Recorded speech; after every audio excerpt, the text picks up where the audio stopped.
The smell of disinfectant never leaves you. Even now, sitting in my own kitchen with a cup of coffee I made myself, in a house with my name on the deed, I can still smell it. Bleach and something floral, fake lavender, the kind that doesn't fool anyone. 18 months of that smell. 18 months of fluorescent lights and vinyl floors and being told when to eat, when to sleep, when I was allowed to sit outside.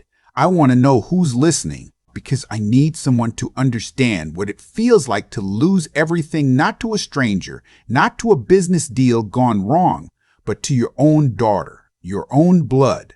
My name is Vernon Cole. I'm 69 years old. I spent 31 years building a construction company from a one-truck operation into something that employed over 200 people across 4 states.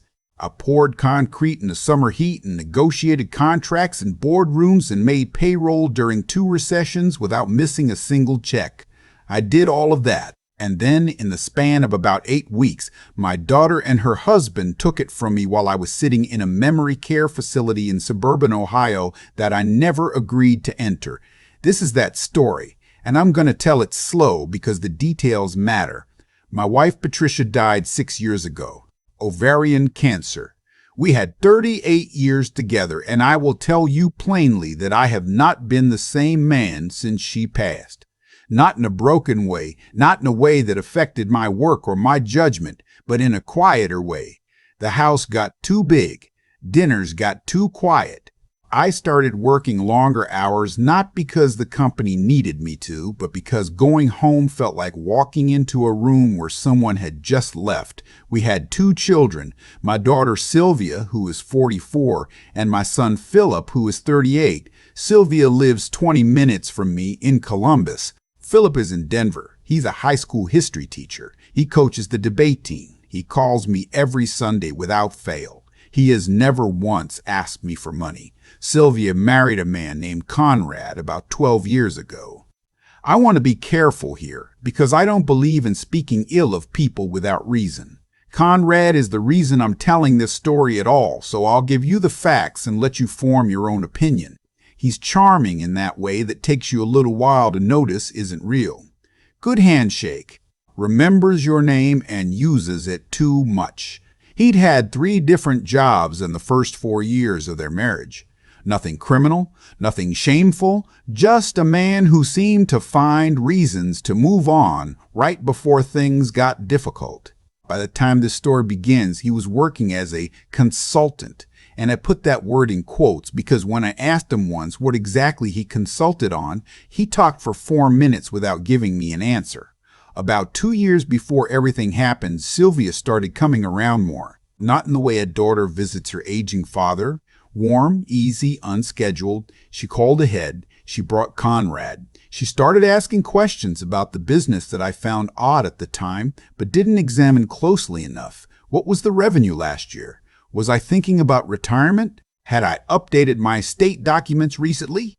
I answered because she was my daughter and I trusted her completely. I had no reason not to. The estate documents question came up 3 times in 4 months. Each time I deflected, not because I was hiding anything, but because I had a meeting with my attorney scheduled for the spring, and I planned to handle everything then. My plan, which I had not shared with anyone, was to set up a revocable living trust. Split the company in liquid assets equally between Sylvia and Philip, with a professional trustee to manage the business, until Philip decided whether he wanted to be involved. I knew Sylvia wanted control of the company. I had not decided whether that was a good idea. I never made it to that meeting. In January, Sylvia called me and said she was concerned. I'd been forgetting things, she said. I'd missed dinner with her twice. I'd repeated myself on the phone. I sat with the phone against my ear and tried to think of a single instance of what she was describing, and I could not. I told her I was fine. She said she'd made an appointment for me with a neurologist just to be safe. I was annoyed, but I went because that's what you do when someone who loves you is worried. The neurologist was thorough. I answered every question. I drew the clock face. I counted backward. I named the president and the season and the year. The doctor told me I showed no signs of cognitive decline. He said I was sharp for 67 and to come back in 2 years for a follow-up. Sylvia was in the waiting room when I came out. She didn't look relieved. She looked at the floor, then at me, and said we should talk. I told her what the doctor said. She nodded slowly, the way people nod when they've already made up their mind. 2 weeks later, Conrad called me. He said Sylvia had been up at night crying, that she was terrified something was going to happen to me, that they'd spoken with another specialist who might have a different perspective. He used the word comprehensive. He asked me to consider a short evaluation at a care facility nearby, just for peace of mind, just for a week. He said Sylvia needed to see it with her own eyes, that I was okay. I went. That is the part that still sits hardest in my chest when I think about it. Packed a bag like I was going on a short trip, drove myself there, and signed the intake forms while Conrad stood at the desk and said quietly that I had shown some confusion at home recently. I looked at him when he said it. He was looking at the woman behind the desk. A week became 2. 2 became a month. At the end of month 1, I was told there were some concerns about my capacity to live independently and that the evaluation needed to continue. I asked to call my attorney. I was told my phone had been collected for safekeeping, along with my wallet during intake. I want to stop here and explain something. There is a legal process in Ohio and in most states where a family member can petition for guardianship over an adult.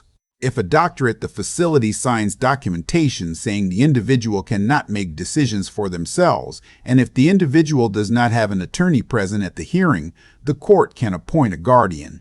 That guardian then has legal authority over the person's medical decisions, living situation, and finances.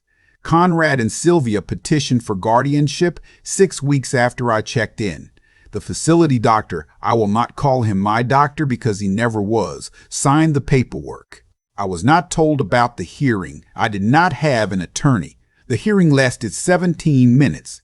I found this out from the social worker assigned to my case, a woman named Beverly who was 26 years old and clearly uncomfortable with what she was being asked to administer. She told me what had happened in a quiet voice one afternoon while we were both pretending to look out the window at the parking lot. She could have lost her job for telling me. I have thought about Beverly almost every day since. Beverly also told me that Sylvia, now my legal guardian, had been given authority to manage my affairs, that the company, Cole Construction, which I built with money I borrowed from my mother-in-law and paid back with interest before the first year was out, was now under her operational control, that my personal accounts had been transferred to a joint account with Sylvia's name on it. That night, I lay in my room in that fake lavender smell, and I made a decision. I was not going to cry. I was not going to demand and rage and make them sedate me, which I understood was a possibility if I became disruptive. I was going to be invisible. I was going to be exactly what they expected, a confused old man to be, quiet, cooperative, forgettable, and I was going to remember everything. Philip called the facility 2 days after I arrived and asked to speak with me. He was told I was resting and would call him back. I never received the message. He called 4 more times over the following weeks. Each time he was given some version of the same answer. On his 5th call, he asked directly whether I was being prevented from having contact with family members. The administrator told him that contact decisions were up to my guardian. My guardian was the person preventing contact. Philip hired an attorney in Columbus. Her name was Joanna Marsh, and she was, from what I later learned, absolutely relentless. She filed for emergency review of the guardianship within 10 days of being retained. She requested my medical records, the original intake documentation, and the neurological evaluation I'd had in December, the one where the doctor said I was sharp and should come back in 2 years. That evaluation was not included in the guardianship petition. When Beverly slipped a note under my door one Tuesday morning that said, "Your son's attorney has been in contact," I did not let myself feel hope. Hope in that place felt dangerous, like something they could take. I kept my face neutral. I ate my meals. I said good morning to the staff. I was so quiet and agreeable that one of the nurses told Sylvia during a visit that I seemed to be adjusting well. Sylvia visited 4 times during the 18 months I was there. Conrad came twice. They brought flowers once. They never brought Philip. They sat across from me and talked about small things. The weather, a restaurant they tried, a trip they were planning, and I looked at them and listened and said very little. I was memorizing them. The way Conrad sat with one ankle crossed over his knee. The way Sylvia couldn't quite meet my eyes for more than a few seconds at a stretch. What I didn't know, during those visits, was what Joanna was building outside those walls. The original neurologist was deposed. He provided a signed statement confirming that his December evaluation showed no cognitive impairment and that his findings had not been consulted or included in the guardianship documentation. A geriatric psychiatrist hired by Joanna conducted an independent evaluation by court order. 6 months in, his conclusion was unambiguous. I had no diagnosis that warranted involuntary placement. Conrad and Sylvia's attorney tried to have that evaluation excluded. The judge denied the motion. What Joanna also found, and this is the part that made my son cry when he told me about it later, though Philip almost never cries, was what they had done with the company. Cole Construction had been sold. Not dissolved, not run into the ground through incompetence. Sold to a private equity firm out of Atlanta. Conrad had brokered the deal. The sale price was $4.3 million. Of that, a holding company formed by Conrad 6 months prior had received $2.1 million as a consulting and transition fee. The remaining $2.2 million went into the joint account that Sylvia controlled as my guardian. They had sold the company I built for 31 years and kept half the money before it ever touched an account with my name on it.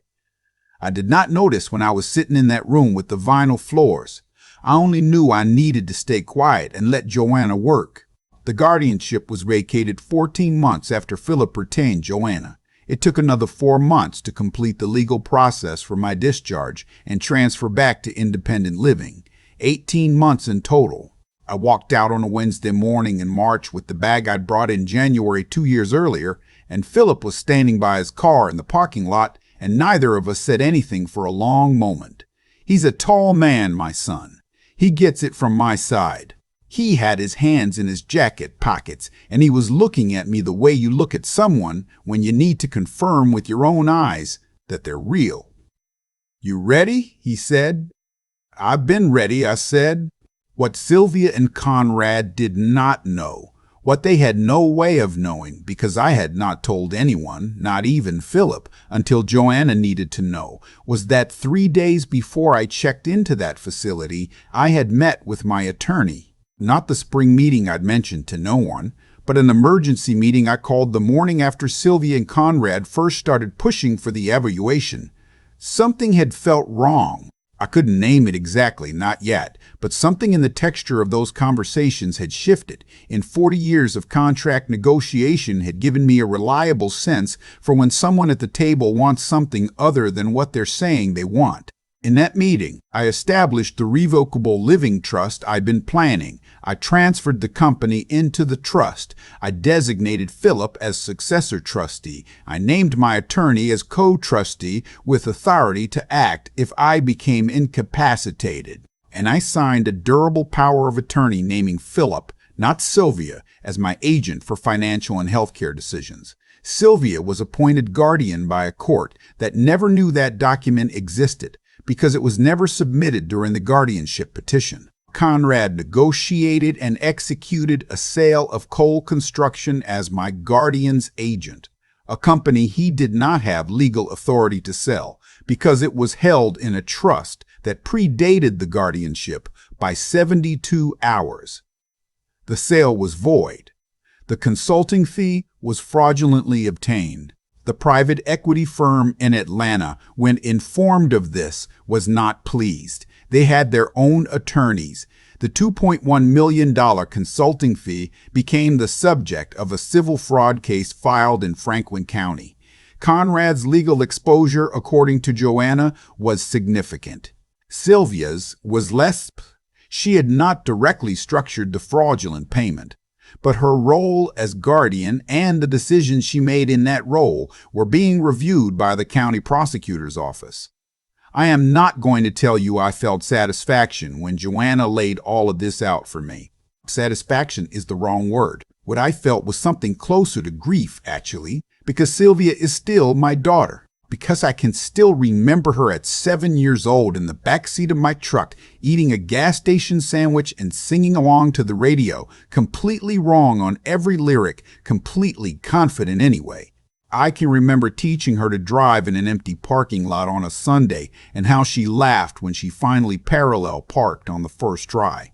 I remember those things, and they are true, and they exist in the same world as what she did, and I don't know exactly what to do with that. What I know is that I will not pretend it didn't happen. I am back in my house.